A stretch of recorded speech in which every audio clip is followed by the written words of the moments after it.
একদিন হয়তো আমার স্বপ্নের রাজকুমার এসে আমাকে বলবে, তুমি ওগো শুধু কাছে থাকবে।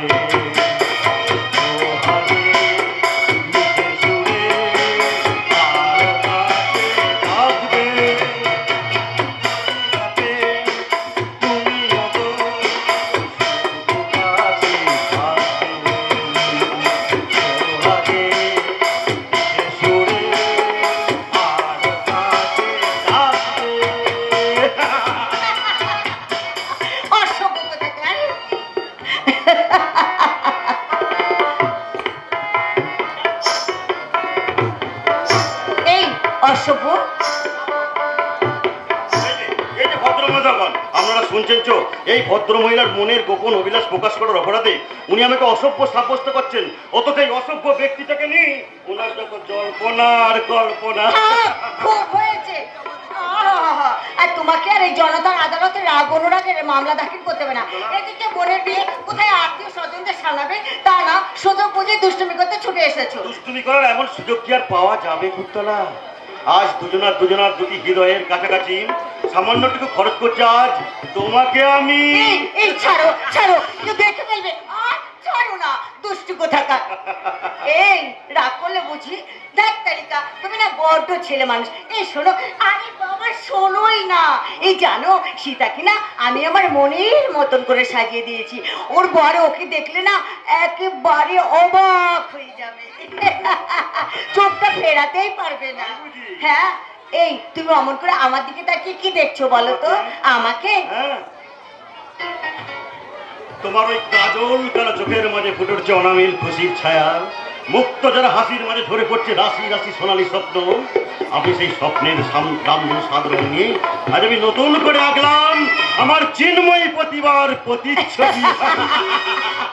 শোনো শোনো আজ কেন মন কর গুন গুন কথা যেন গান। শোনো শোনো আজ কেন মন কর গুন গুন কথা যেন গান হয়ে যায়। সাথী সাথী এই গান তোমাকে শুধু তোমাকে জড়াতে চায়। শোনো শোনো আজ কেন মনে করে গুন গুন কথা যেন গান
ওই রে তোরা সব কোথায় গেলি? সিকিউরিটি মধ্যে দেখাই দে, বরযাত্রী এসে বললে আমার অসুবিধা হয়ে পড়বি। ওরে গোপাল, কার্তিক, তোরা সব গেলি কোথায়? দাদা আসছে, বুঝলে তো বন্ধুরা, দাদা আসছে। আমি না তোমার কাছে কোনো কাজ নিয়ে এসেছিলাম, বুঝলি তো? দাদা কাছে কিছু বলো না। সীতাকে ভালো করে সাজিয়ে দেবে, ওর কপালে না চন্দনের ফোঁটা দিয়ে মালা দিয়ে ওই ইয়ে করে দেবে। আমি ভালো করে ইয়ে করে দেবো। আমি ইয়ে করে দেবো। ও কিছু না দাদা, সীতাকেও যেন ভালো করে সাজিয়ে দেয়, ওই গোদালাই তুমি বলতে দিয়েছিলাম না দাদা। আমার ফাঁকি দিবি ভেবেছি? এই মাত্র দেখে এলাম সীতা কোণের সাজে সেজে বসে আছে, আর এই হতভাগা বলে কিনা একে সাজানোর কথা বলতে এসেছে। এই রে ধরা পড়ে গেলাম। যা হতভাগা, ঘরের আসার সময় হয়ে গেল। বাইরের দিকটা কোথায় সামলাবে তা নয়, ঘরের মধ্যে মেয়েদের কাজে নাক গলাতে ছুটে এসেছে। এই যে আমি এক্ষুনি যাচ্ছি না। ভেতরে নয় শোন, বাইরে যা, বাইরে। ঠিক আছে দাদা, আমি বাইরের দিকটা যাচ্ছি, আমি বাইরের দিকটা যাচ্ছি। হতভাগা ধরা পড়ে গিয়ে সব গুলিয়ে ফেলেছে। কিরে, তুই লজ্জায় মাথা নিচু করে আছিস কেন? জানি রে বোন, জানি তোদের দুজনের হৃদয়ে উঠেছে স্বপ্নের চাঁদ, তাই তো তোদের চোখ মুখ থেকে ঝরে পড়ছে হাসির জ্যোৎস্না। সেই জ্যোৎস্নার আলো দুহাত ভরে নিয়ে আমি আমার এই ভাঙা সংসারটাকে আবার আলোয় ভরে নেব। দাদা, তোরা না বললেও আমি সব জানি, তোরা একে অপরকে এক মুহূর্ত না দেখে থাকতে পারিস না।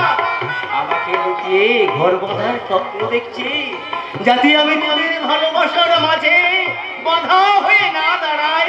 দাদা, আরে বোন, তোরা কি আমায় এতই নিষ্ঠুর ভাবি যে আমি আমার ভুয়ো অভিজাত্যের জন্য তোদের সুন্দর মধুর সম্পর্কটাকে নিষ্ঠুর ভাবে ভেঙে ফেলবো? দাদা, না রে বোন, না, তা হয় না।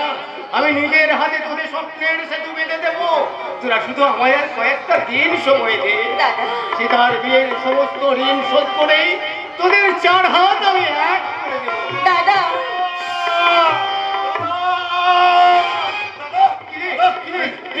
খবর পেলাম, এই মতো খবর পেলাম, মাঝপথে বোরের গাড়ি অ্যাক্সিডেন্ট করেছে।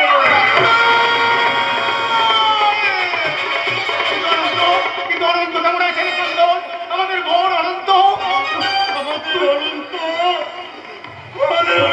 মারা গেছে।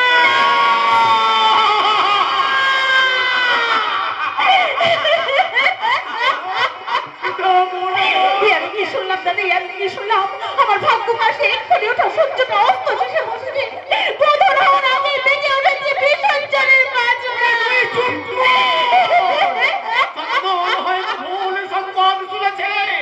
ভগবান কখনো এমন নিষ্ঠুর বিচার করতে পারে না।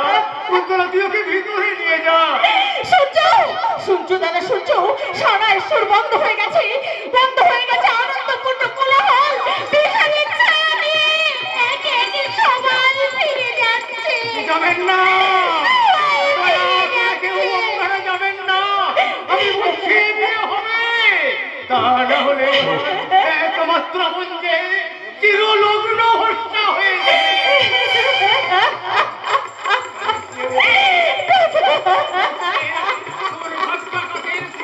আমি ওখানে অস্ত যেতে দেব না। বোধনের বাজারাকে আমি বিসর্জনে কিন্তু কিন্তু কেমন করে দাদা? সন্ধান কর। আজ রাতের মধ্যে যেখান থেকে যেমন করি হোক, সে তার জন্য মন্ত্রের সন্তান। কিন্তু দাদা, কে এই লগ্ন কি আসবে দাদা? তো কিন্তু তাই বলে কি হারিয়ে যাবে সীতার কলঙ্ক মাথায় নিয়ে জীবন হতভাগী চোখের জলে মুখে ভাসাবে? না না, এই জীবন বলে বেঁচে থাকতে তার একমাত্র বোনের জীবন এভাবে নষ্ট হতে কিছুতে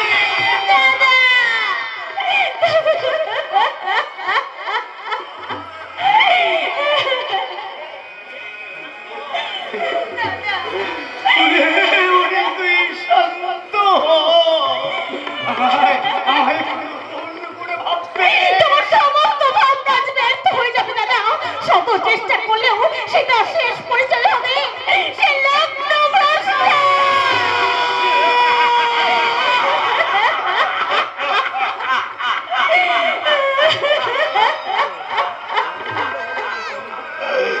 আমার আত্মীয় স্বজন বন্ধু বান্ধবের দল, দয়া করে তোমরা আমার একমাত্র বোনকে এই কলঙ্কের হাত থেকে মুক্তি দাও। কে আছো বহ, কে আছো তো শহীদ হয়ে ব্যক্তি, আমি সবার সামনে দাঁড়িয়ে প্রতিজ্ঞা করছি সীতার চোখের জল বোঝাতে আমি আমার সর্বস্ব মিলিয়ে দেব। দয়া দয়া করে কেউ তোমরা এই মুহূর্তে আমার সীতাকে গ্রহণ করো। আপনি শান্ত হন দাদা। হতভাগীকে লগ্নভ্রষ্টার হাত থেকে বাঁচাতে কেউ এগিয়ে এলো না। অথচ আমি জীবন গাঙ্গুলি, সত্যজার জীবনের ব্রত, ধর্মজার একমাত্র আদর্শ, সেই কনিষ্ঠ ব্রাহ্মণের ভিক্ষার ঝুড়িতে কেউ কেউ একে সহানুভূতি ভিক্ষা দিল।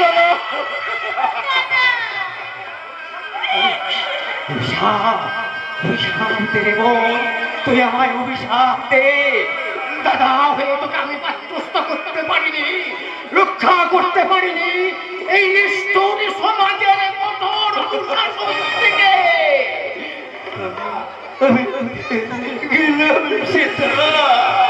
কট্টরের যুদ্ধে যাবি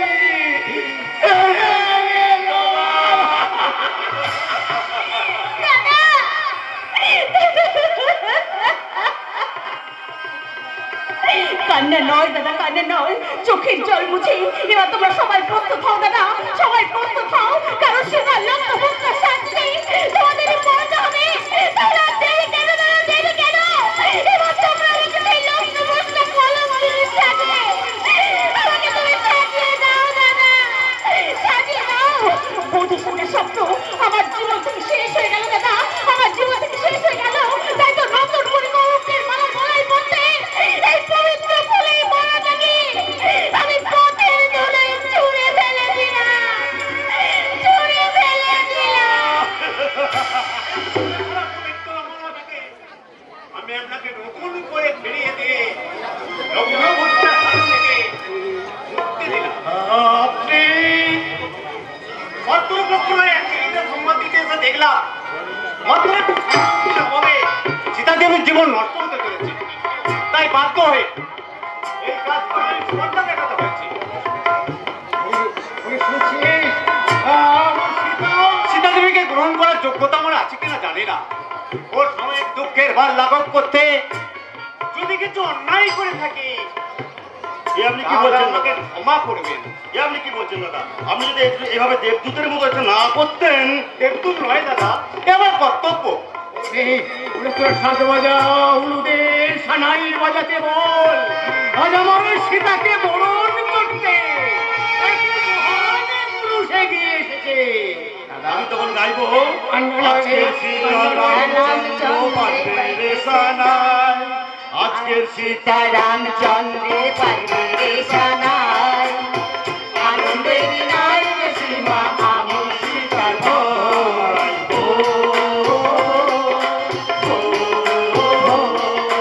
আজকের সীতা রামচন্দ্র পাবে রে সানাই, আনন্দের নাই সীমা আমি সীতার